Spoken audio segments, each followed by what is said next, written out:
Welcome back, party people. We're back. My computer is bugging out so hard, and we all got logged out since the last time that we went live. So I had no clue if the music actually fucking stopped. This is going great so far. It's going great so far. Hey, we're back. That's what matters. It's great to see you boys again. It's been a while. It would have mattered if we started the show on time and accurately, but it's all good. Look, this is just par for this is us. Okay. In fairness, I never said what time we would be back. Just the days we will be back, and even that might be changing. So we'll talk about what's coming up in the future on this show before too long. I blame Mother Nature. It's all her fault. I've got a funny story. I blame you personally, Tug. Actually, that's your fault specifically. It's all my fault. Oh man, this is what I've missed. This I've missed the most. I've missed this the most. So beating up on Tug live. Always gotta live for something, right? I guess it's a living. It ain't much, but it's honest work. Clearly. Do you remember the last time we were live? Pepperidge Farm remembers. I remember the last time we were live because it was just me. That's a dead meme, bro. And I can still enjoy it. No, you can't. It's not allowed. Can you? Yes. Nope. Can you? Are we allowing that? Anyway, so I've been running the social medias. Tried to do the Facebook thing a little bit more for a while. It kind of worked, kind of didn't. Mostly been active on Twitter and then in our Discord. So please make sure if you see this Discord link scrolling across the bottom that you click it and go check us out there. We have a whole bunch of different chat rooms for everybody to talk about. I'm just saying, during the playoffs and the NCAA college football playoffs, that Discord was lit. You guys were missing out. We were having great conversations with everyone in there. You guys should come join us. And I'll say this too. There's a couple rooms in there that's pretty much going to be the only place we talk about certain topics, right? So, obviously, if something like what happened with Damar Hamlin happens again, I had to talk about it, even though that's not really the focus of the show we're going forward with, but it's clearly a story that needs to be talked about. Like that was something that we've never really seen happen in a football game, and I don't want to rehash it here. But by and large, the only time you're going to hear us talking about the NFL is when we're talking, hey, do we think these people will go to the NFL? Do we think they have that talent? And it's kind of going to be what our show is going to look like going forward, very college football centric. And then more specifically, like today, XFL, eventually XFL and USFL and FCF as well. We're gonna break things up. We're not gonna smash it all into one show anymore. This early week show will always be our spring league show, at least until the fall, and we'll have to reevaluate exactly how we want everything to look then. And then our second show of the week, leading up to the draft, will be draft coverage, and we've got some special things planned for the NFL draft this year as well. So stay tuned, stick around here for all of that. But without further ado, guys, I see you all dancing, y'all getting excited. All right, hold on. Before we hop into what's actually going on in the football world, I do got to highlight, Ben, I love the Luigi hat. You've had it for a while. Doug, my man, you've been tipping the hat. You've been tipping the hat the entire intro. Tell us about your hat, man. You were so happy with this. I mean, I've been touching it unintentionally. I wasn't even trying to talk about it necessarily. But yeah, this is big old nugget up here. This is a certified Western Kentucky Hilltopper chicken nugget. I love it. He's the red plush grimace. one. I also got a plush one and gave it to my nephew. That's fantastic, man. That's great. I'm surprised you didn't keep the plush for yourself, to be honest. I'm probably going to go back and get another one. As for me in my house, we will watch Group of 5 football. Yes. Why wouldn't you? Exactly. So, as the show title says, XFL. Let's get into it. We had the XFL 3.0, 2.1, however you want to look at it. It kicked Rock off point this oh. week. Rock Rock 0.0. 0.0. Yeah. We'll vote Rock 0.0. Yeah, go check out our Discord. He did a hype up speech for XFL 2.0 before it kicked off. And then just didn't do that for the one that he owns. Oh no, he did. He even wore a Okay. Dallas or an Arlington Renegade. Sorry, Arlington Renegades jersey with number 54, his name on the back. Which, by the way, every single jersey has his logo like in the top here on the back. I'm like, all right, man. It's getting a little. Some things were a little cringe, but we'll get into overall thoughts both on Saturday, Sunday, and then the weekend as a whole momentarily. But first, screw it. Let's just talk about the games.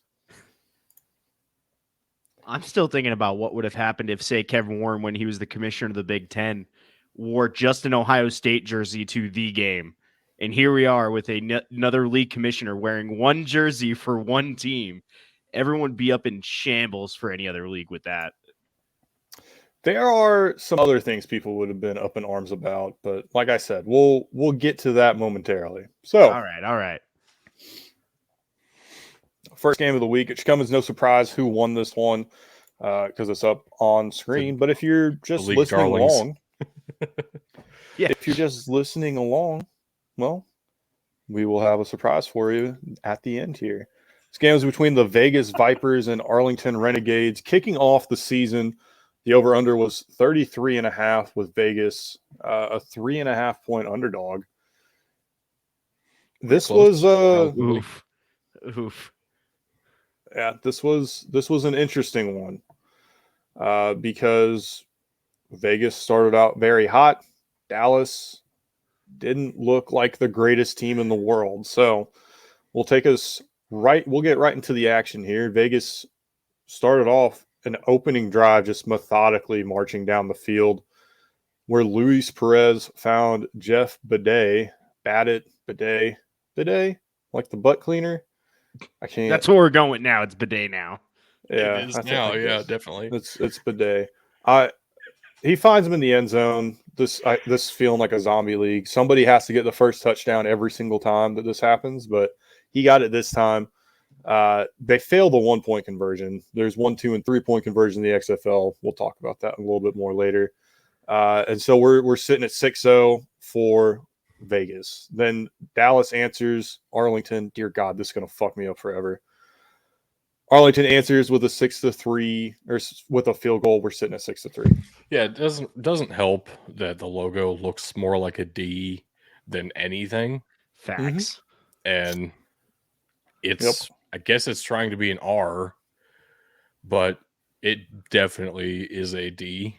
Yep. So all I gotta say about the first half, the jig was up, the news was out. They finally found him. You know, the Renegades thought they had it made. Oh, but my man, the Vipers were there like for the bounty. Shit. And they were getting that bag in the first half. The Vipers were. Just gotta be upfront about that. And sorry, I was not here, expecting this, so I'm losing my mind right now. What, you not a Six fan? No, I know the joke, which is why I find it so funny because it came out of nowhere for me. And we thought the hangman was coming down from the gallows, but then we had a second half, and that really changed the story. Yeah, because before half, Perez finds Bidet breaking away for a deep strike. I believe this was a double post route that was run here, and there was no chance Arlington was stopping them. They connect on the 2 point conversion as well. Going to half 14-3. This game's feeling like it's going to be a runaway for the Vipers. I really thought it was going to be 2. I saw the last couple minutes of this first half. I can't remember if I was awake for the first Arlington touchdown or not. Great game. Oh yeah, I absolutely was. I remember this. Dude, okay. So here's the other thing is I was still on a mid shift, switching back to days. This weekend's been really fun to have football going on in the middle of it. We're getting there. So the second half, I remember I was like, yeah, I want to stay up. I want to see the first touchdown. I want to stay up. Neither team is looking like they're doing anything. It just starts out so slow and so bad. I'm like, oh my God, like I just want to go to sleep. I still had work that night. And Arlington finally comes through, but not their offense. I'm going to try not to fuck this one up. Tomasai Lauli, he scores the first touchdown. He's a defensive lineman, and he gets a pick six. Big boys. Big boy touchdown. 2-point conversion failed. We're sitting at 14-9 Vegas. Now, as you can see, Arlington would score 6 more points, but you know their offense is more sus than UFOs and the lack of this chemical spill coverage that we've had going on. They have a field goal attempt almost blocked. We're sitting at 14-12. This, by the way, coming off of a Vipers got stripped pretty quickly on their ensuing possession there. So another thing that I noticed that I really enjoyed in this game was some of the things that are legal, because that's the best thing about this is all these games are available on demand on ESPN Plus after they've happened. So I did go back. I was rewatching it. Crackback blocks are legal, which means you don't have to see a dumbass penalty for anything like that. And you get to see people get absolutely blown up legally. And so love this league because you can go for 3. We will get there in due time, my friend. Trust me. We will be talking about an amazing 3-point conversion. It's really crazy to me. Before we leave, Jeff Ass Cleaner, Jeff Bidet, because he didn't do anything in the second half, but his first half was incredible, and everybody's going to love him for this, and people might start to think he's actually good. But here's the thing: at Kentucky, he was so bad that I don't understand where this came from. I guess he's developed since then. That is allowed. He was undrafted for a reason, and then just got in concussion protocol with the Vikings. And yeah, he didn't do jack shit until now. Just first half out the gate, first half of the season for this new XFL, and had a really good game. It's probably the second best receiver in the league this week, which never would have guessed ever for any reason. I do gotta say too, by the way, as I'm looking at this, 1-point conversions, I know we're gonna get into it later, but 1-point conversions are supposed to be the easiest ones to get. Why do I feel like those have the lowest success rate of the weekend between the 1, 2, and 3-point conversions? I couldn't tell you if that is for sure true or not, but I can tell you that overall, making these teams actually run a play to get extra points made things a lot more interesting than if it would have just been,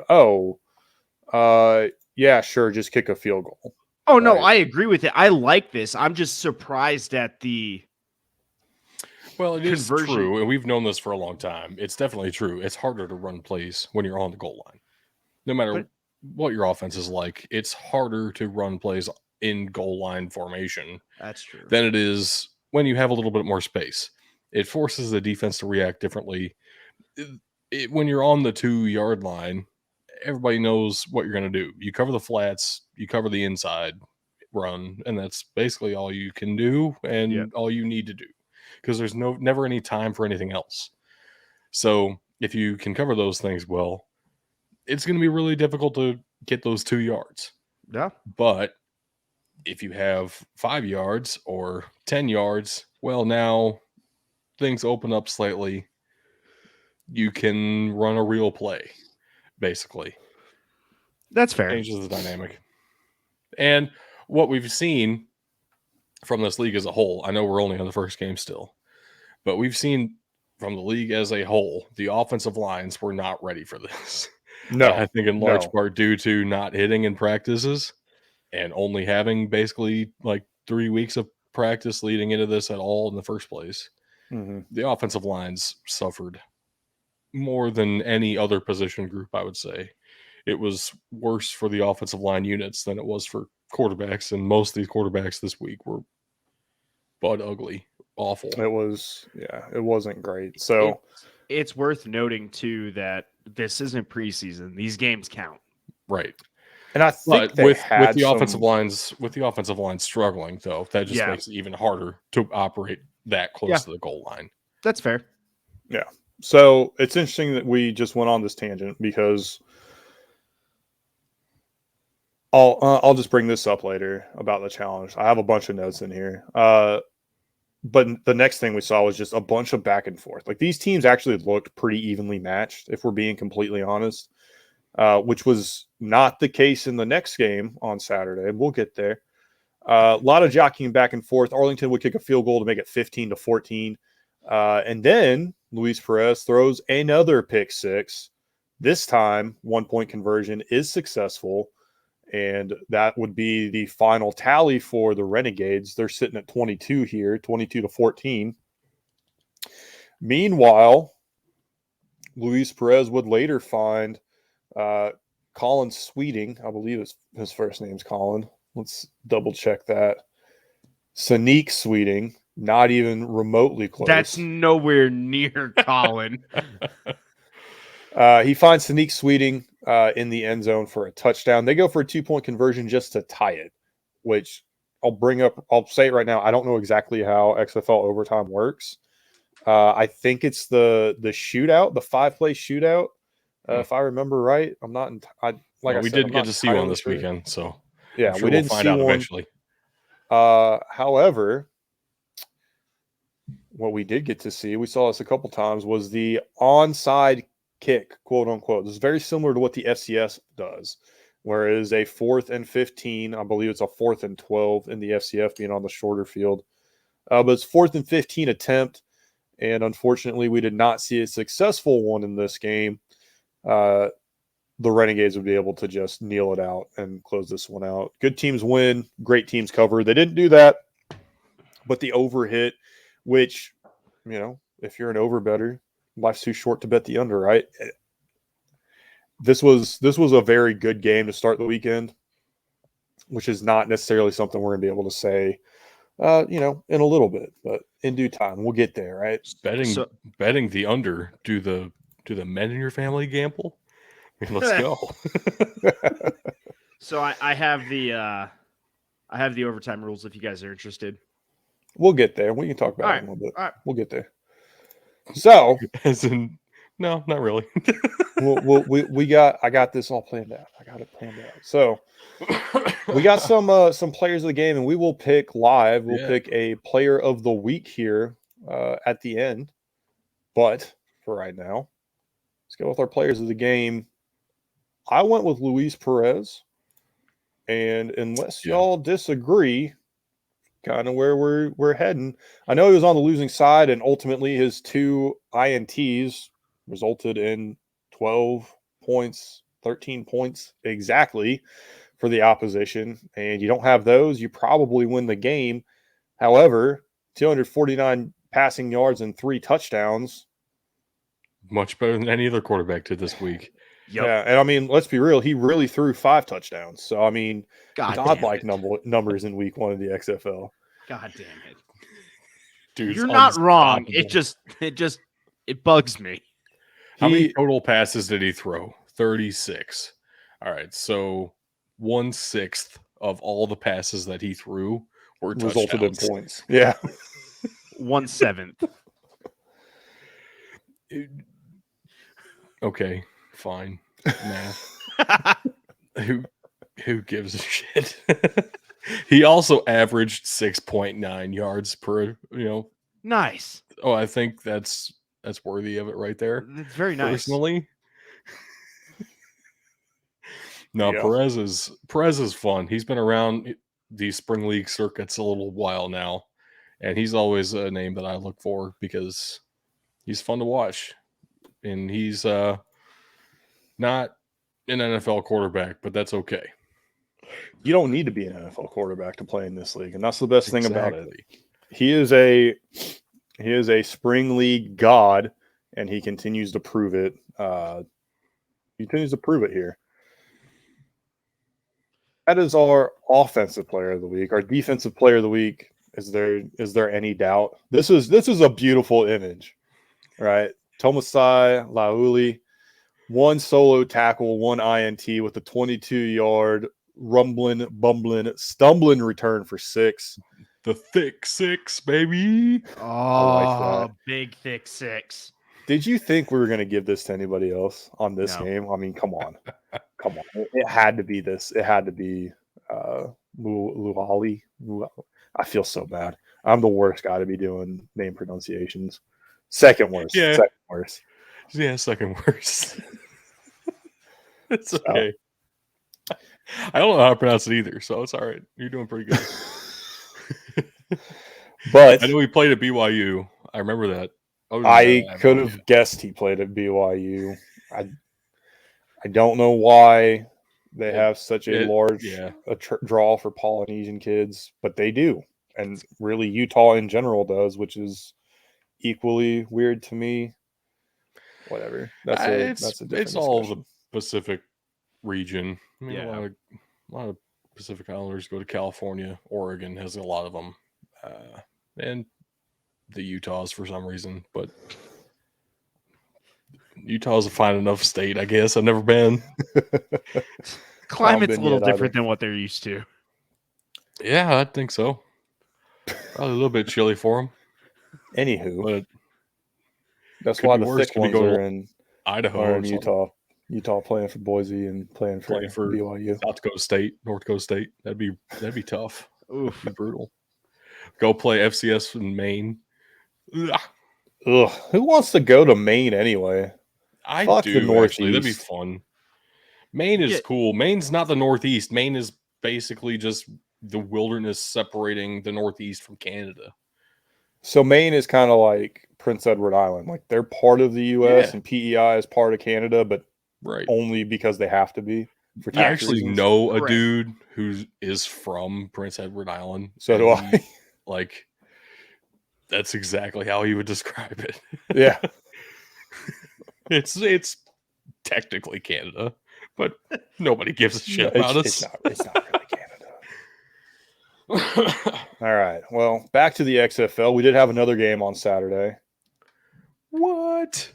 And this one I was excited for. The Orlando Guardians going up against who can't guard shit Roughnecks, who changed their logo ever so slightly to make it somewhat legal, even though the NFL is now in a partnership with the XFL and shouldn't have given a shit to begin with. Oh, it's all just so delicious and glorious. If you're looking at the screen here, so if you're watching this live or on YouTube, you see what the final score is. But I'm going to keep that a bit of a secret from you if you are just listening, just to entice you to come check us out on Twitch, twitch.tv/BDT football, or Big Dudes in the Trenches. Sorry. Cool. So this game started off very similarly. Huh? I said it's been a while. It's been a minute. This game started off very similarly to the first one of the weekend. The Guardians, the visiting team, opened the game with the ball. Then they marched down the field methodically and scored on a pass from Paxton Lynch to Cody Latimer, former Broncos teammates. Dude, he looked like it. He on AKA Timothy. That was the thing. So the 2-point conversion failed. It's 6-0. And honestly, Lynch looked very good for a decent first 2 minutes of the game. He looked good for the first 2 or 3 drives. The thing started 2 or 3 minutes. 2 or 3 minutes of the game. It's more than 2 or 3 minutes. Jesus Christ. Orlando eventually would go for a 4th and 3, and we're short by about a yard, half a yard. This is where we really started to see the momentum swing. On the ensuing drive, Brandon Silvers hits Jonte Kirkland for 6 with another failed 1-point conversion, and we're sitting deadlocked here. Then to end the first and go into the second, or the refs had 6 too. It's beautiful. All 3 teams.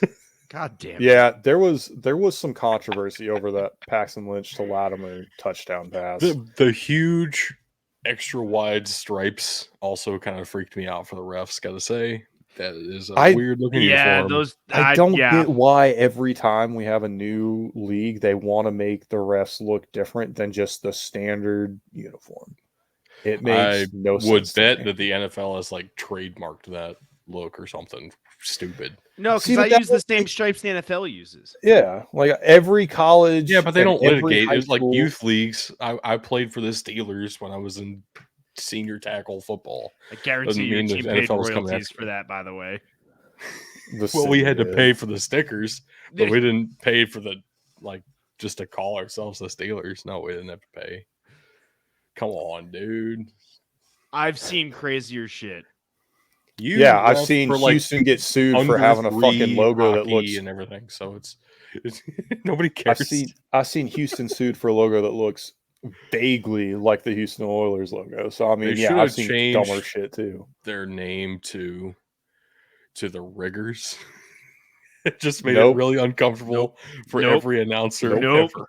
Nope. As I was saying, and this is why I said Paxton Lynch didn't look too bad for a while. Orlando put a really good drive together going from the end of the first and into the second. Good mix of the run and pass, and that was really helping things open up and making things click. But then it ends with a missed 40-yard field goal, and I'm telling you, after this, the game was over because they couldn't stop shit. Silvers finds Deontay Burris for 6 with a failed 1-point conversion. Borgi, how in the fuck do you say that? Borghi? Borgi? I think that's how you say it. It's a fun name to say. I think it is Borgi. Max Borgi. He was on fire. His stat line, 8 carries, 42 yards, 1 touchdown. He got it in the second quarter here with a long of 27. I mean, he was fun to watch run the ball. Honestly, it was something to behold. Failed 1-point conversions on both of those, and then a 33-yard field goal to end out the half. Houston goes in at halftime leading 21-6. Now, Brandon Silvers gets picked off to open the second half up after having a pretty good drive going. But then Paxton Lynch is sacked on back-to-back plays for the second time of the night. And something about the offensive lines not being ready. Oh, it's horrible because they trade possessions by Silvers throwing an INT and then Paxton Lynch throwing an INT on the very next play. That was the night for him. So in comes Quentin Dormandy for the Orlando Guardians. And he has pretty much the same thing happen to him. He gets sacked about 3 times. The Guardians just couldn't get anything going. They couldn't get out of their way. And I'll say this. I started doing some chores. I was, keeping an eye on the game. I knew he was getting sacked. I wasn't really seeing it as much. From Lynch, at least 1 each time. So he got sacked back-to-back plays twice. He got sacked 4 times total in the game. And at least once, he was definitely holding on to the ball too long. But there were, the other ones is just they might as well just sent, they sent 6, and there's only 5 down linemen. And so nobody even chipped. Nobody was there in the backfield to help. Nobody chipped anybody. They were just running free. And I think Houston keyed in on that, and that's what led to so much of their success. And you'll notice who the defensive player of the game goes to. Houston would get another field goal to make it 24-8, and then Dormandy put together a very nice drive, and it looked very much the same way Orlando started the night. Yeah, he eventually each quarterback got 1 good drive in them. Honestly, that was it. And that was the thing. They had 1 good drive, but we can go through their numbers right now. 15 to 21, 12 to 18, 136 to 142. Yeah, that's a great completion percentage for both of them, honestly. Like, that's solid. You can work with that. Yeah. The issue is when you have one or more of those incompletions going the other way. Yeah. It There were becomes a little bit 3 less INTs livable. between the two of them. Yeah. They lost a total of 42 yards between their 7 sacks that they took. That's a problem. That's 6 yards a sack. That's nuts. Yeah. Which it makes it even crazier, the fact that, I only have 1 sack. God damn it, Doug. It's been so long since I've heard that joke. It comes up every time. Andrew Jamil would be the one to catch the touchdown pass in the second half here. Former Glacier Boys standout of the FCF. Love seeing him succeed there. And, oh, by the way, he's on mine and Tug's fantasy team. So, got to love that. They went for a 3-point conversion and failed. Now, this was about halfway through the fourth quarter. We're sitting 24-12 to Houston. This game is very far from over for a couple different reasons. Until Houston drives and Cole McDonald runs the ball in for 6. They fail on the 1-point conversion. We're sitting 30-12. Even with the rules here, at 30-12, it's pretty tough to overcome that deficit. But 30-12 is a 2-score game with these rules. Yes. So it is doable. However, when you then can't do anything with the ball again and give up another field goal to make it 33-12, it's all over but the shout. Now, yeah. I will say, Brandon though, Silvers throwing 2 apiece. Shiver me timbers. That's 2 doubloons for both sides. And that's I think Brandon Silvers is I think Brandon Silvers is kind of like the Jay Cutler, Rex Grossman type of guy in the spring leagues. He's the Ty Detmer. He's the Ty Detmer. He is there. He is constantly there. He's good enough to keep his job. That unless you get somebody that you know is better than him, he will be playing. But he is going to fucking drive fans of his team insane. He can sling it when he feels like it. He just doesn't feel like it most of the time. He's do that. He's not awful. Don't care. Right. He's not awful, which is, I mean, that's not a horrible thing to have said about you, right? Right.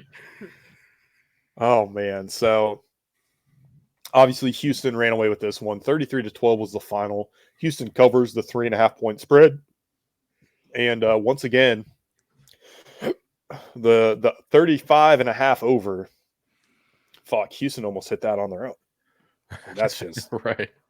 I mean, yeah, and if I love that the announcers jinxed the Vegas odds here. In the first game, didn't they say something about how nobody's going to bet the over again? Oh yeah, yeah. They were going into the half. They're like, man, we won't be seeing too many over bets the rest of the weekend after this because it was 14-3 and it was a struggle to get there. Right. And then Arlington their defense rattled off so many points. It's just, I love it. The Houston Riggers went off. The announcers jinx is confirmed yet again. The announcers jinky? Yeah, the announcers jinkies. So we got players of the game for this one as well. On the offense side of the ball, we had Deontay Burnett, the second best receiver, and you could argue best receiver of the week across almost every category. I wouldn't argue that, but you could. Yes. You could. He had the second most. He had a better game than the guy I just said had probably the second best game. So, I mean, I believe he had the second most receptions, 8 of 11 targets he reeled in. Second most yards at 90, a touchdown, and the longest reception of the day across the league, 46 yards. Yeah, but you see, the problem with that is that's boosting your numbers too much. You're not a consistently dominant receiver. You had one break loose, which is cool, but it doesn't do much for me when I'm trying to give you receiver of the week type vibes. That's fair. That's fair. But no disrespect, he had a great game. He had a great game. Even with 8 other players being targeted across 42 pass attempts, put up the second highest yard total across the league. So that's worth mentioning. And he did have a great game. This is another guy that is a former NFL player. I believe he was with the Giants, I want to say, although I could be way off. And this is somebody that I believe the league, teams around the league will be watching and looking at to see if maybe he's developed something that they missed last time around. So keep an eye on him. This was a guy they were hyping up a lot. He has Next spent up, some time with the Titans, the Jets, the Niners, and the Eagles. the other New Most York of it team, the New with York the Football Jets. Jets. Got it. Yes. This is a big boy. Yeah. So that's not actually the one that's standing is not actually the guy that we're taking. I believe. Okay. I believe that is Trent Harris on the bottom, actually sacking Paxton Lynch there. With the one reason I of his feel- 4 sacks on the game, for the record. Exactly. Which between the three of us, we only have 3. Trent Harris accounted right, for all 3 of us can't match the beast of a man that won defensive player of the game for us here. Exactly. This was insanity. He had 4 sacks, accounting for 28 yards lost to Orlando. Honorable mention to the rest of the defense getting 3 more sacks and 1 additional non-sack TFL and creating 4 turnovers. The other edge rusher for Houston, by the way, got 2 of those sacks. This was just incredible. An incredible performance, an incredible pass rush. It was. At the same time, I am very, very curious going forward if we're going to see Orlando give this type of performance up again to other defensive ends, and if Trent Harris can carry this forward. Because we saw the same thing I just said with the last game. Yep. Offensive lines were not ready at all for this week. So maybe Orlando just has the worst offensive line of the group, which wouldn't surprise me. I didn't think Orlando had a very talented team on paper at the beginning of this anyway, but here we are.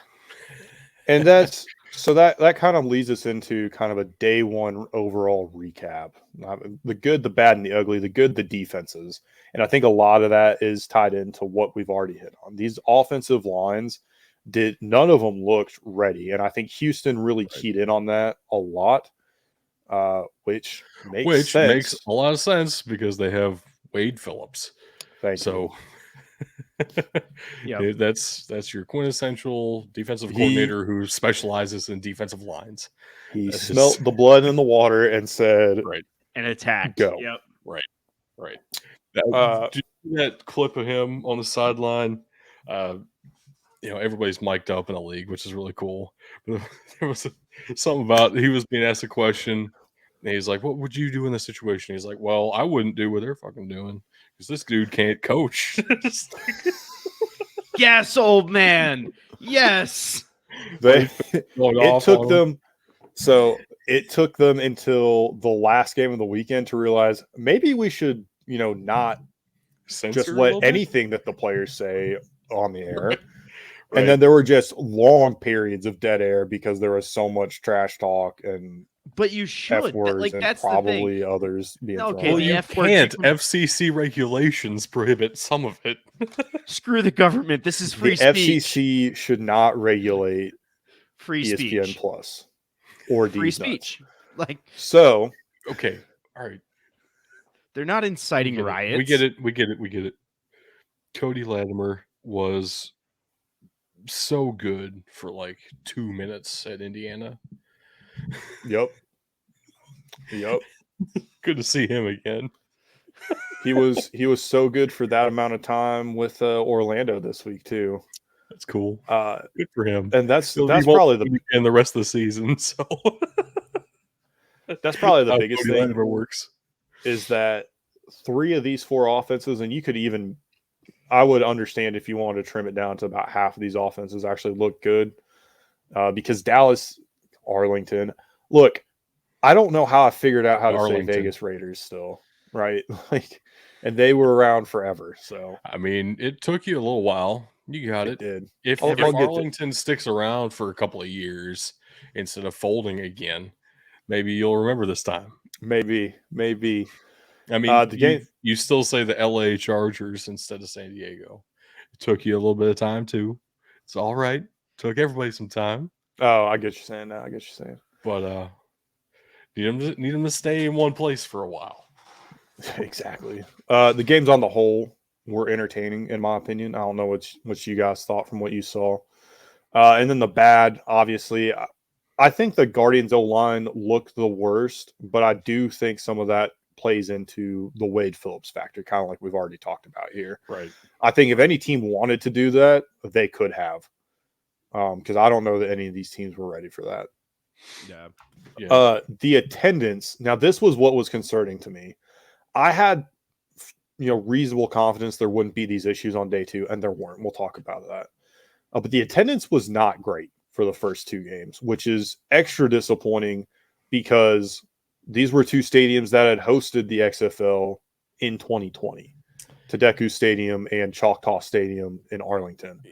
So for the attendance to be poor in both of those places to kick off 2023 tells me something I already knew, and that's that the XFL did not do a great job in the run-up to the kickoff of this league. We'll talk about that more at the end. I want to get into these next games because we're taking a little bit of time here, so we'll try and speed it up here. I didn't have a lot longer than I thought we would. Honestly, but it's cool. I didn't have any ugly from Vibing. day one, unless y'all saw something that I didn't. Oh, just the refs look funny. That's all. The refs were ugly. The refs were the ugly, not because of their performance, because of their uniform. Right. It was something else. Ben just took over for a second. That's cool. Ben's trying to figure out how StreamYard works again. It's been a while. It's been too long. I can't remember all the buttons. What do they do? So many buttons. Couple things, I think. The next game, this was the team that I'm sure The Rock named and the colors that I'm sure their head coach, Hines Ward, picked. Yeah. San Antonio Brahmas at home in the Alamo Dome hosting the St. Louis Battlehawks. Cacaw. St. Louis. I gotta say, this was the game that I saw the most of any game this weekend. I saw a little bit of each of them, but this is the game I watched the most of, and I was blown away by just how fun they're really trying to make this league. And I don't know if it worked 100% of the time this weekend. There were instances where it was kind of glitchy in spots, but they are really pushing access to everything, and they're really pushing the fan experience, both in stadium and watching it, which is cool. And I wish the NFL would catch on to a couple of things the XFL is doing here. I think we've been saying that for every season of every spring league, though. There are a few things where everybody does something a little bit better than the NFL right now. But some of these rules, and just getting down on the sideline after a touchdown, talk to the coach. Hey, what was going? Why did you call it this way? It seemed like you could have gone for it there. Instead, you kicked a field goal. What was the decision with that?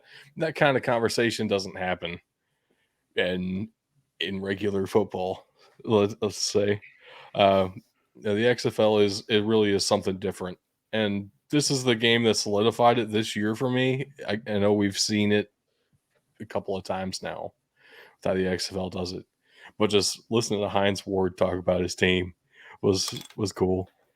Just how disappointed he was in them not scoring a single touchdown all fucking game. I know. No, they did. They did have one touchdown. I take that back. We'll get there. I fell asleep for that touchdown too. So, I was building a Power Wheels in the second half. I came back to see some cool shit. We'll get there. So, the Battlehawks, like every other visiting team, took the opening kickoff. Had a pretty good drive. They didn't score though. Jack Cohn, starting quarterback for the Brahmas. I don't think he saw himself in the XFL. I don't think he. But I don't think he was playing football ever anywhere again. I don't think he was there. It to is. begin with. Jack Cohn is an awful football player. This was the He sucked at Wisconsin. He sucked at Notre stuck more at Dame. Notre Dame. This is the Notre Dame team that lost to Cincinnati and his had the ire of ball everybody for a under. little bit. Tug, you would play quarterback better than Jack Cohn if I handed you a ball right now. Sweet. That's not a compliment necessarily. I think Jack Cohn's not good. Look, I I'll- don't I'll- look for like world-breaking compliments. Any slight positive thing, I'll take it. I'll say this too. Some of this was like some of his issues were not entirely on him. You know, he's I hitting know. receiver in the worst place possible, the hands. Yeah. And eventually St. Louis would grab one of those. And it's just this was kind of a trend for the Brahmas all day where they weren't getting anything done. It took us till almost the end of the first quarter to get any points on the board, and it was a field goal from San Antonio. Yeah. And I think, interestingly enough, the Brahmas probably had the best rushing performance of any team, especially with Kalen Balaj. But even still, Jack Cohn just sucks ass, so they were helpless. You know where he's really good though is doing sucking that ass? Philly special quarterback sneak that the NFL's trying to make illegal. But it doesn't make a huge difference because they can't score. They can't get in the end zone. There's eventually a strip sack that leads to a pretty good scoop and scurry. Unfortunately, the big man that got hit, he goes down, and he went down hard. I mean, just watching it and seeing his head hit, like at first I was like, that tackle didn't look bad. And then you see the reverse angle, which is another thing. There's so many cameras that the XFL is just willing to show off. And it seemed like this game in particular, they were using it to show just every angle they had access to. Mm-hmm. But they show the angle where the defensive player, his head bounces off the ground. And I've been in that, I've been in that scenario before. Travis Feeney. Yeah, it hurts. And when you're getting slung to the ground, it hurts even more. Travis Feeney did tweet out today that he's feeling much better though. So shout out to him. He also had a sack to go on the day. He had a pretty good game. Unfortunately, I don't think he came back in after that, getting his bell rung there. I don't want to call it a concussion. I never heard one way or another. This would set up St. Louis in great field position. They get a field goal to tie it, and San Antonio would miss a field goal going into half. We're sitting at 3-3. A lot of missed field goals in the XFL this week. Something I just realized is the St. Louis Battlehawks have Sterling Hoffrichter at punter, which is a name that once you hear it a couple of times, it's impossible to forget because Sterling Hoffrichter is incredible. And he had 5 punts for 240 yards. Good job, Sterling Hoffrichter. That's not like insane world beater or anything, but that's 50-ish yards a punt, like 48 yards a punt. Yeah. It's pretty good. God damn. I know he is a good punter. That's probably why I remember him. Thing. But yeah, and the Brahmas would score. The Brahmas would get 2 field goals and a touchdown in the second half. But the real story comes in. They're up 15-3 with 1:59 in the game. Yeah. And then things changed drastically. We talked about this earlier. We alluded to it, that there's some different rules in the XFL that make comebacks a thing to behold. So, starts off, AJ McCarron Tug has experience beholding comebacks. God, that was a reach. And you provide reach arounds. So, got him good. After the last field goal from the Brahmas, that's when things started to change. We're sitting at about the 2:52 mark when AJ McCarron steps back out on the field, and he leads an absolutely beautiful drive. I mean, beautiful drive. Caps it off. Caps it off with a touchdown pass to Hakeem Butler for 18 yards. And then the most important part, the 3-point conversion. He finds Austin Proehl in the end zone. And now all of a sudden, somebody do the math for me. 12-point deficit is now only a 3-point deficit. Yep. You did the math all by yourself. That's you so didn't even need me. Good job, buddy. And then we don't do onside kicks in the XFL. No. We do the 4th and 15. Who does AJ McCarron find again? That's right. Austin Proehl for 22 yards and the first down. The Battlehawks would maintain possession, and they'd get it at San Antonio's 47-yard line. I'm going to step in here because this is something else I really like that I saw in some of the clips after. You guys were mentioning the all access. They actually brought you into the replay officials booth and showed you the conversation with the ref on the field. Right. So you're hearing everything that they're seeing, and you had everything from the, hey, I had his right foot down. I've got a yard line and a hash. And he went 46-yard line, right hash. We start on the ready. Like that is, it's amazing for fans to hear what the replay official is saying. Of everything that they do, that is the one the NFL has to fucking do. Yep. Right. And we can get more into that conversation later. The Battlehawks put together a pretty good drive here, aided by a 15-yard penalty from the Brahmas. And who does AJ McCarron find from the 14-yard line in the end zone? None other than Austin Proehl. And what do you know? They try for a 1-point conversion on just a simple rush from McCarron. They don't get it. Doesn't matter. 18-15 with 16 ticks left on the clock. By the time Jack Cohn goes back out on the field, there's only 8 seconds remaining. Thank you, Jay Tugas Jr., for the biddies there. And what do you know? He takes a sack. Game over. Battlehawks complete the comeback. Man, AJ McCarron having an absolute amazing game, leading an absolute insane comeback. And is it any surprise who our offensive player of the game is for this one? I'm going to say yes, it is kind of a surprise because I was expecting you to take any opportunity to take Austin Proehl. I'm glad you didn't. But it's a little bit of a surprise. If Austin Proehl had gotten both touchdowns, then 100%. Well, yeah. 100%. And the argument can be made for Austin Proehl still because he caught all 3 other important passes. Well, that's why I'm surprised you didn't, because the argument was there that he was entirely valid. And AJ McCarron has already won. You guys remember his wife? You know who else remembers his wife? Brett Musburger. Brett Musburger remembers his wife. God damn. McCarron's stat line 18-26, 190 yards, 2 touchdowns, long of 33. And yeah, he was just mid for about 58 minutes. Yep.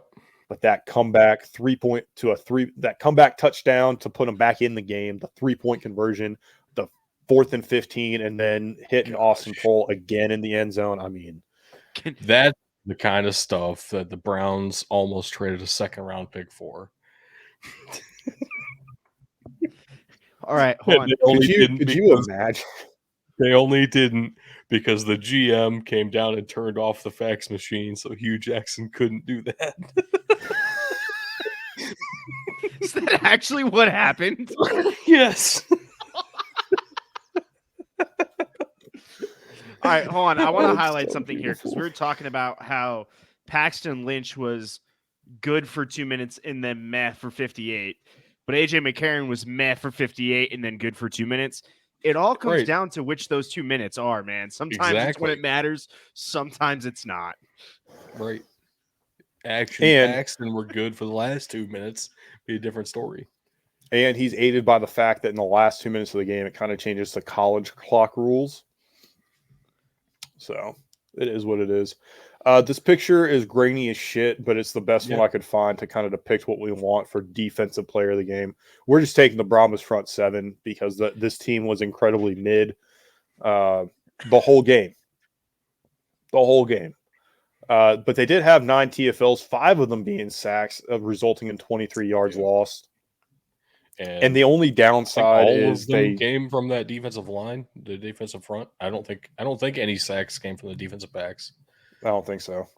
I mean, there were a few this weekend, but I don't think in this game.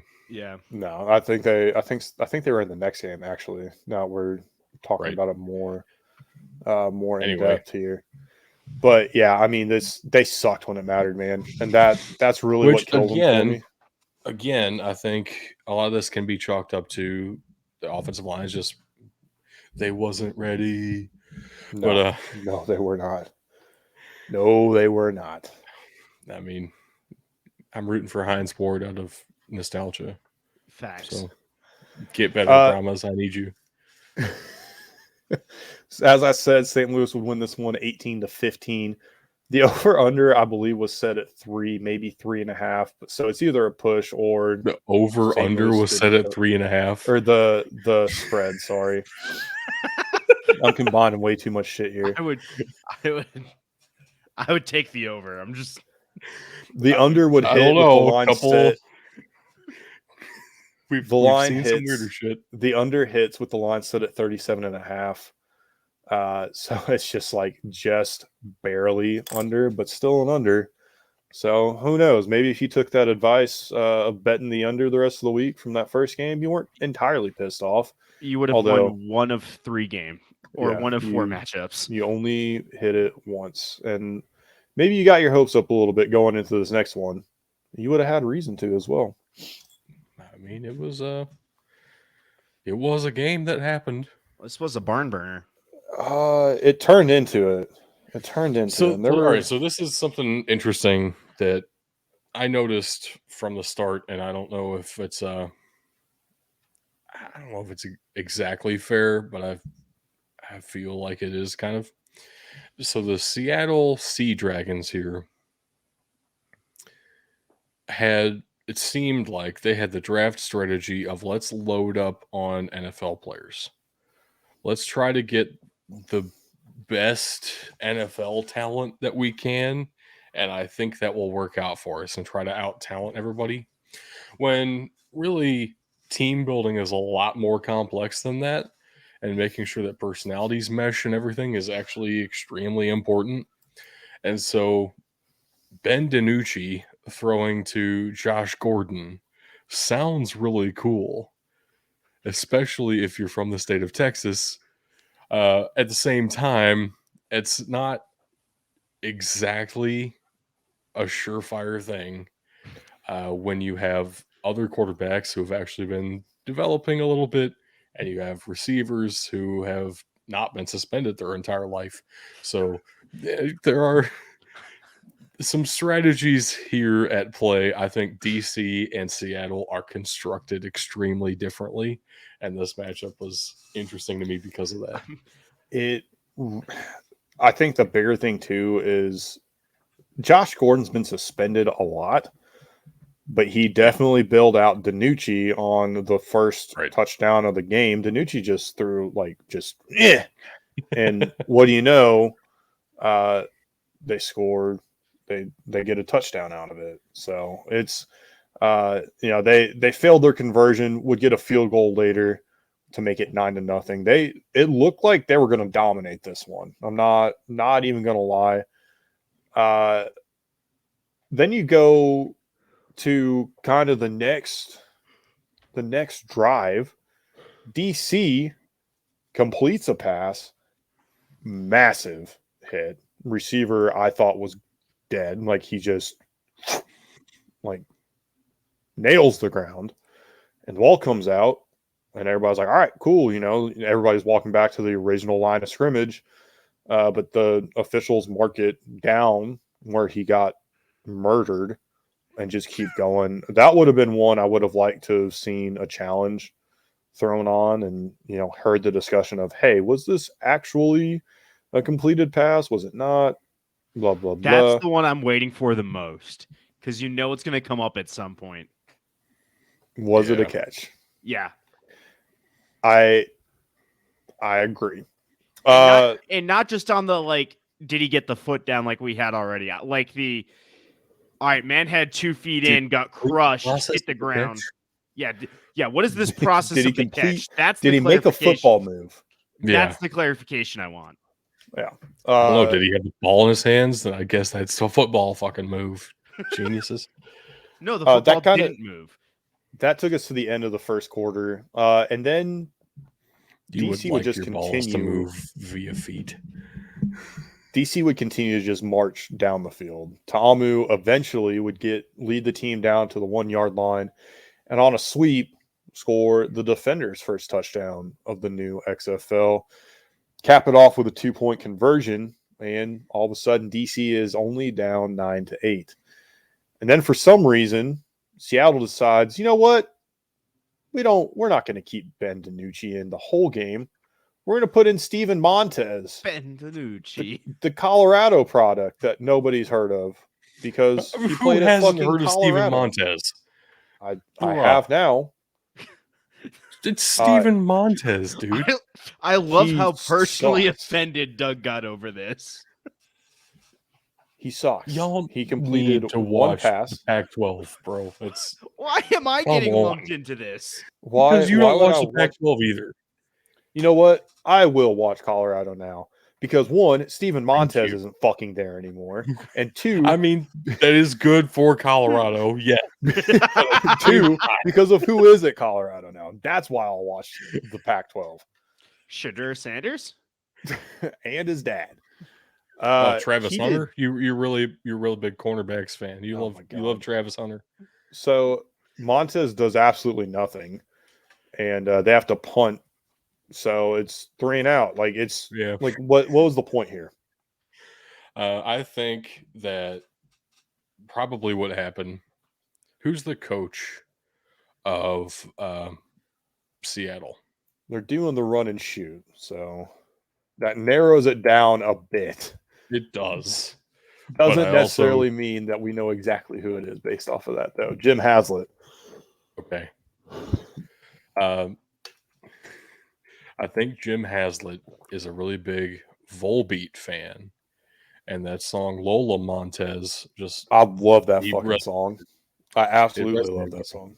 and so now he has a guy named Montez on his team. He has to play him at least a little bit because it reminds him of one of his favorite songs. Did it matter who he said the coach was, or were you going to go with that joke either way? Literally didn't matter who the coach was. That's yeah. That'll take us all the way into the third quarter, and Seattle has the ball with about 7:50 left in the quarter, and they decide, hey, I don't like having this thing anymore. Yeah, pick 6. And what do you know? It's a interesting strategy, Cotton. Let's see if that works out for him. What do you know? They go for another 2-point conversion, except this time, Eric King is sitting there at quarterback, and he runs a sweep, and that makes the score 18-16. I missed a touchdown for Seattle in here, but they scored. Who cares? Like this game gets interesting a little bit later. Let's not waste time talking about a touchdown that nobody really cares about, right? Right. It's running. It was a running touchdown. Nobody cares about running backs. And then here's what really happened. DC in 2020 was famous for the beer snake. I mean, legendary beer snakes. People kind of forgot beer snakes were a thing until the Defenders started doing them again. For whatever reason. In Ireland.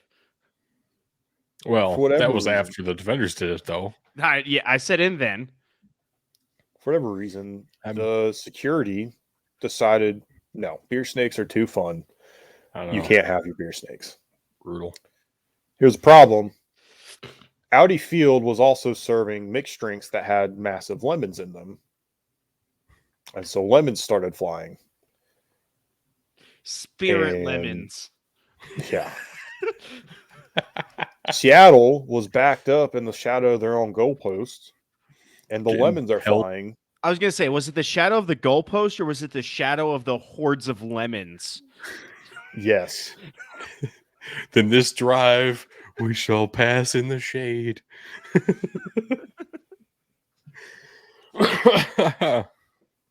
Imagine just like lining up and maybe you're in the huddle, you're trying to figure out what the play is. You only have like another 12 seconds of the play clock. You got to get moving, and then you just get smacked in the back of the head with a lemon. Just like, what the fuck? Following just that pick start six. getting pelted with citrus, dude. That would suck. Following that pick six, which it was only a 15-yard pick six. Like they were backed up pretty far. Seattle would go 3 and out. D'Eriq King stays in at quarterback.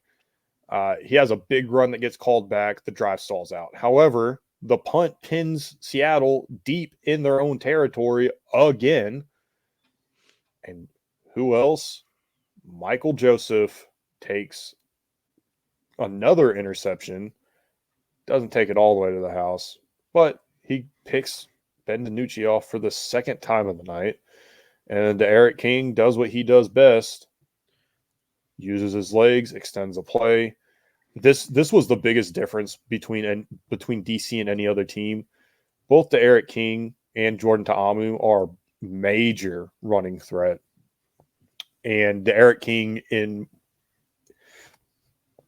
Ta'amu can run. They can absolutely run the option with him. Mm-hmm.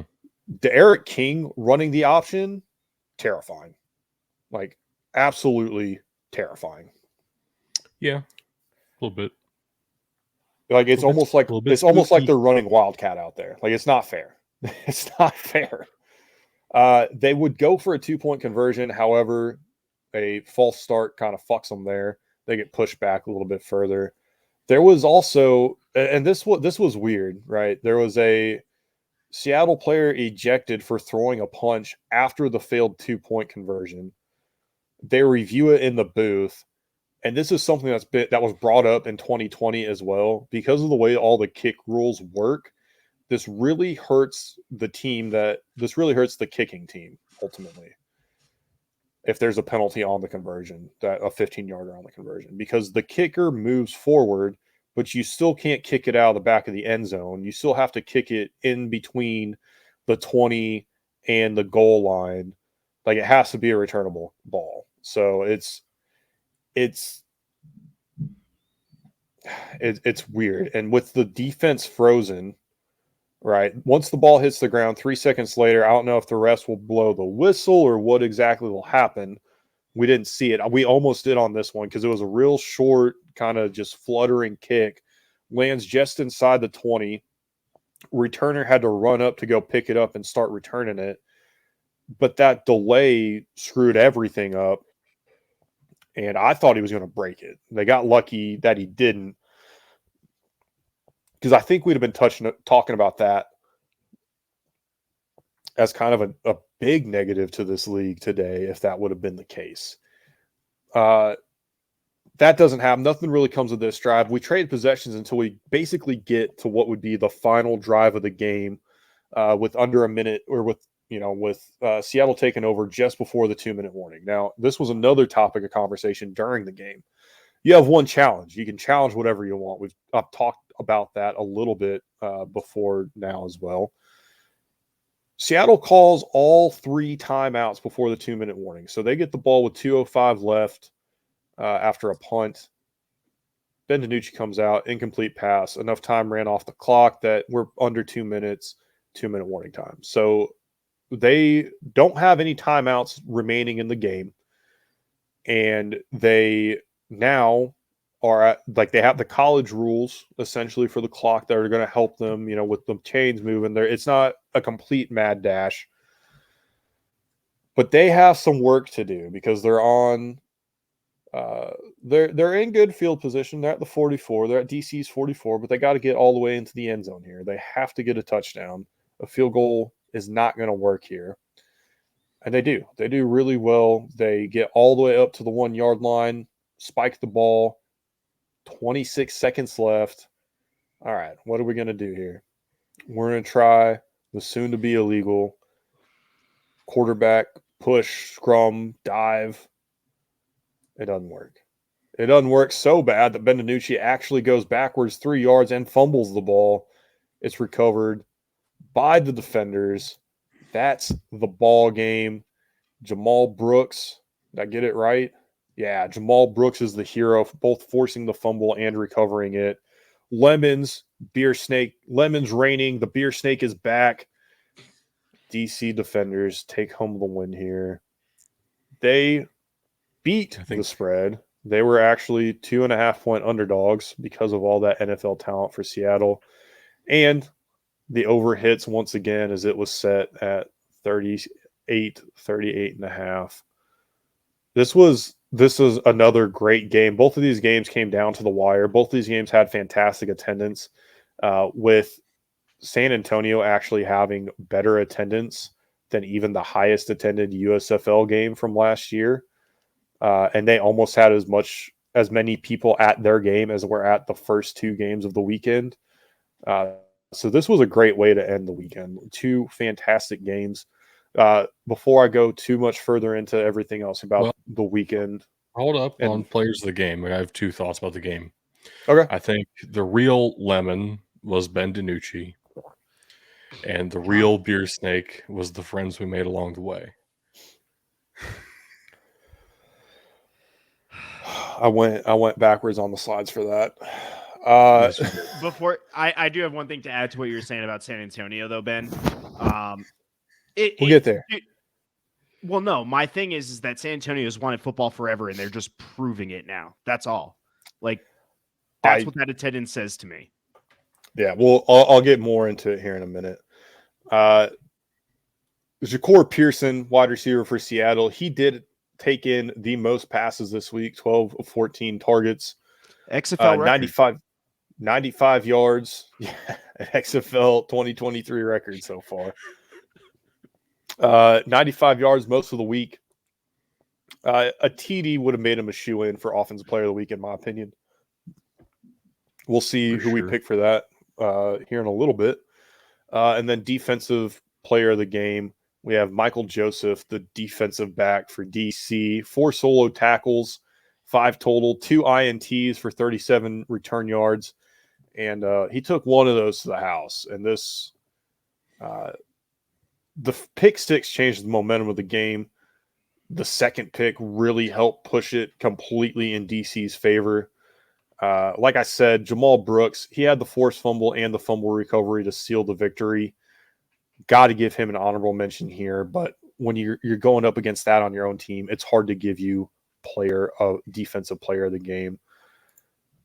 But I think, like, looking at day 2, the good, we talked about the games at length, right? We talked about the first set of games, probably a little bit longer than we should have. But not only were the games great, the attendance, the atmosphere was just electric. Tug, like you were saying, San Antonio's wanted football forever. The AAF had even less fanfare than this iteration of the XFL had, and they had attendance just like the Brahmas had every single fucking week. So you knew the name recognition of the XFL, the name recognition of the Rock, people were going to show up for that. And the Brahma being a specific breed of cattle native to San Antonio, like everything about, and the Rock's nickname, right? Everything about this, though, it lined up golden for San Antonio, and this should have been the game to kick off the weekend, in my opinion. And if it would have been the game to kick off the weekend, they'd have had the same attendance. And guess what? That probably gets people in Dallas and Houston to buy fucking tickets for Sunday too. They're like, oh shit, the XFL's back. We got a game in town tomorrow.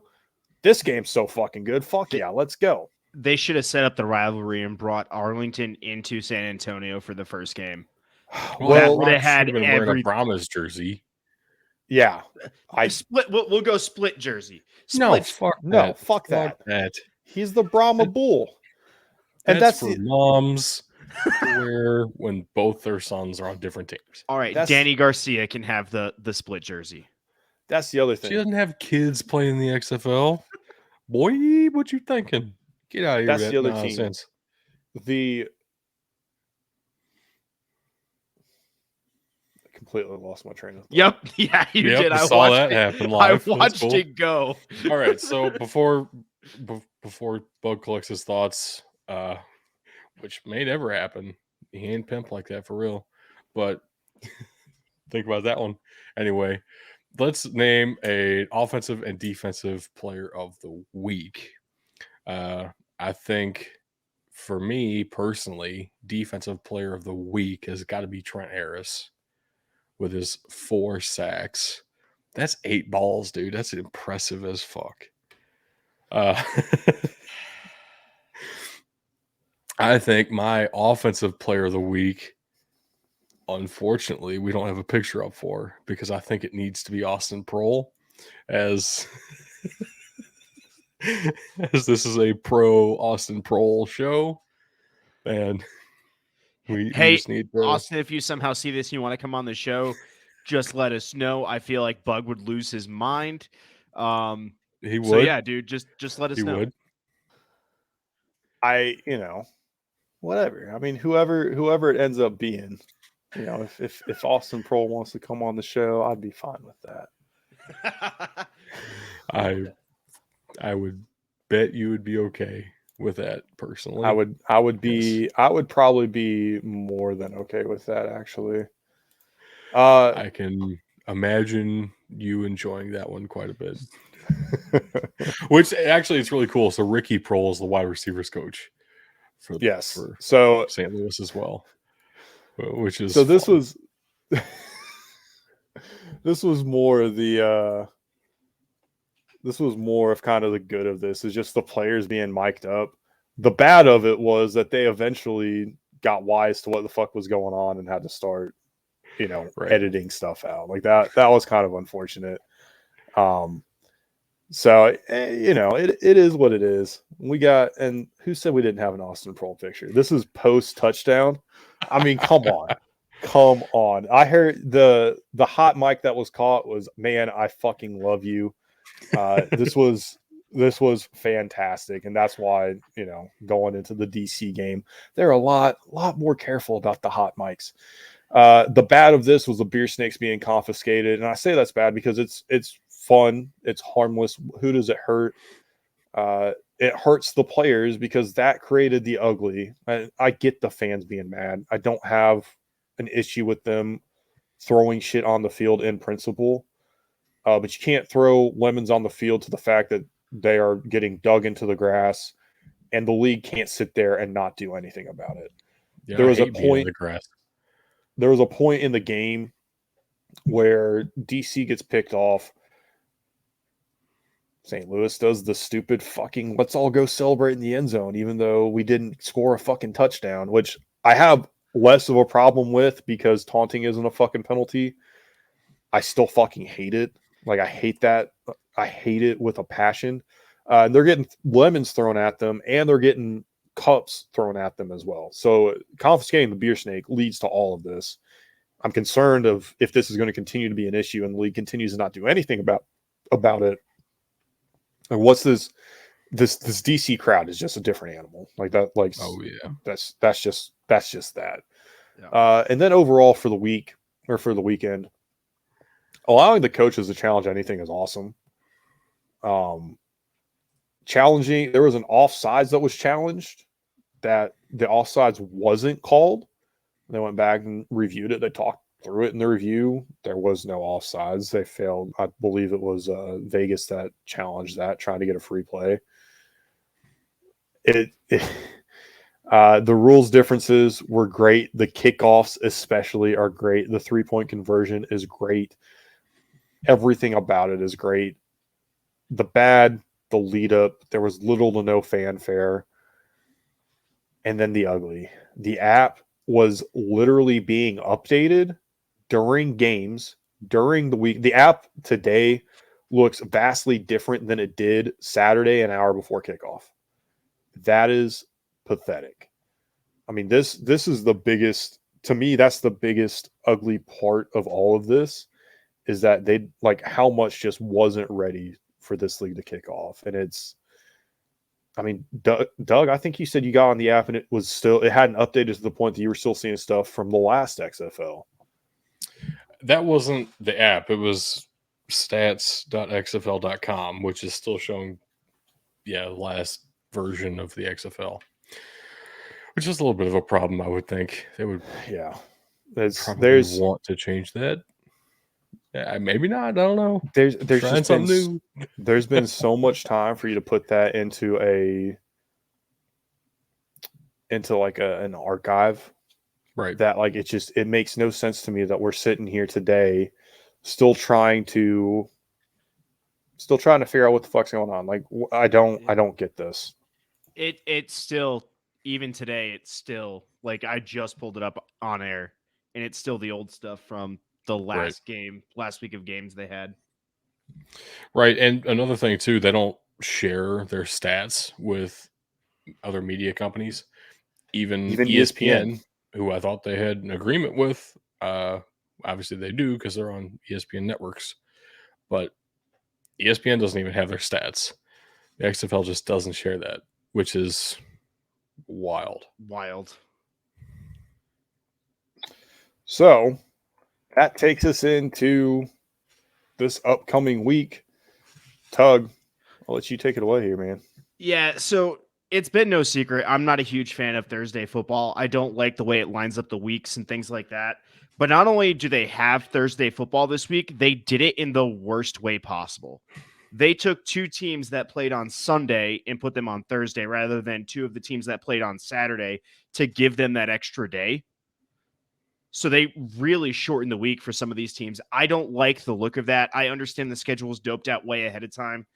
So it just so happens that they have two of the better teams in the league playing, which can work for you, but I don't think it needs to be on Thursday. You don't have that many games. You don't have the problem in the NFL where you have, in some weeks, 16 games. You have 4 total games. You can play 2 on Saturday, 2 on Sunday, and be just fine. But I'm sure it's a TV deal thing with ESPN. I get it. Well, it's I just not don't even like ESPN. It's going to be on FX. Which is that's not even a good look either. Yeah. Right. But and that's the funny thing though, is it's still going to be on ESPN Plus. Right. Like this is the cool thing I will say about all this, because the Saturday game is also going to be on FX. We're still seeing this I guess handshake agreement, these two companies working together for the spring leagues, when Fox literally just threw shots across the bow about real football not returning until the USFL starts here in another 5 weeks. It is a shaky relationship at best, I think, right now. I would wager to say that the Walt Disney Company and Fox are done with each other. Fox has already sold everything they're willing to sell, and from here on out, they would like to be left alone, but Disney has its grubby little fingers and everything, and just keeps coming. So just to go back, just to backtrack real quick before we get into what these upcoming games are, since we're going to name Austin Proehl Offensive Player of the Week, which I'm not going to stop. He caught every target he had, 4-4 for 49 yards, 1 touchdown, a long of 22, and he had that 3-point conversion as well. Calling Wendy's because he's getting that the 4 for 4, and he's also that 4 for 4. I'll say too, I'm looking forward to the St. Louis Seattle game. I think this is going to be, looking at the games, I think it's probably going to be the best one of the week. DC and Vegas is going to be a clash of styles as well. Yeah. I know it's weird. DC has 2 stylistic clashes back to back. A little bit different. But this one's going to be a clash of style, actually all on the field. Vegas is a fine team. DC is very defensive. Their strength is very much on their defense. Their offense, questionable at best. Means it's going to be fascinating to see what Perez can do. Yes, because I think he's capable of dotting them up anyway, but it is also Perez. So you never know what you're going to get. Right. The next one, we're going to have a game to see if anybody wants to score between San Antonio and Orlando. I imagine there's going to be a lot of. I'm probably gonna find a way to legitimately put money. I don't know if Kentucky's even made that legal yet. On It's legal in Brahmas. Indiana and Tennessee. The Brahmas are gonna beat the shit out of the Guardians. The Guardians suck ass. They've got to figure out something blocking wise. Yeah, They've got to figure out some blocking coverage. Yeah. And then last but not least, we do have two of the Texas teams going head to head. Arlington traveling to Houston. That'll cap off the weekend on Sunday night. This one, again, Houston, people are saying picking up right where they left off. This team is very, very stylistically different to what they were with PJ Walker leading the offense. But at the same time, for the Renegades, they're a very different team too. And the more I look back at this game, the more I think about this game, they didn't impress really at all. And Bob Stoops definitely has his work cut out for him here. So it's going to be interesting to see how this all works out and to see kind of what the league has in store for us this coming up week. I'm just excited to be back, boys. I'm excited for the XFL to be back. I had a lot of fun watching it this week. I'm not going to lie to you. I'm also not going to lie to you either. I'm not going to feel like we're really back until we start talking about the draft, which is what next episode is going to be. And that's more my cup of tea, got to say, personally. As much as I love the spring leagues, the NFL draft is about to happen. I'm finna bust. And it would be a much more Doug and Tug centric show, but Tug is going to be bed down due to the weather. Potentially, and I know we'll see. We'll see how the weather goes. It's not looking good right now. Have you dick in the dirt over there? I know I said Thursday would be when we would be back on Twitter. If you're following us there, twitter.com/BDT I know that's what I said on there, but it could potentially move to Wednesday. Keep an eye out on Twitter because if Tug's not going to be available, he's going to make sure he gets me his mock draft early, and I'll kind of represent him and do kind of what we did last year with these mock drafts and just give my opinions on the picks from my two co-hosts here, and we'll kind of rock from there. Yeah, kind of looking forward to that. My goal is to eventually do 3 live mock drafts on Twitch here. So make sure you're following us. It'll kind of be going back and forth. Bug always has opinions, but he doesn't like making the picks himself. So we'll let him talk a little bit about these guys too. But we're doing a pre-combine this week, and then we'll have a post-combine at some point with an extra round. And then we'll do the week before the draft. We'll have another mock draft.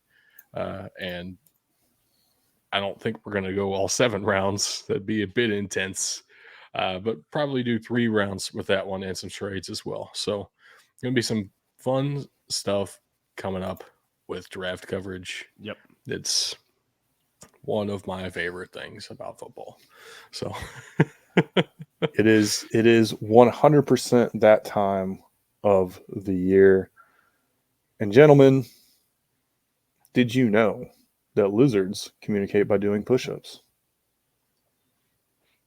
That sounds a lot like freshmen at the service academies. Got him. Off the top rope. I love it. Oh my God. That's perfect. Well, let's leave while we're ahead, boys.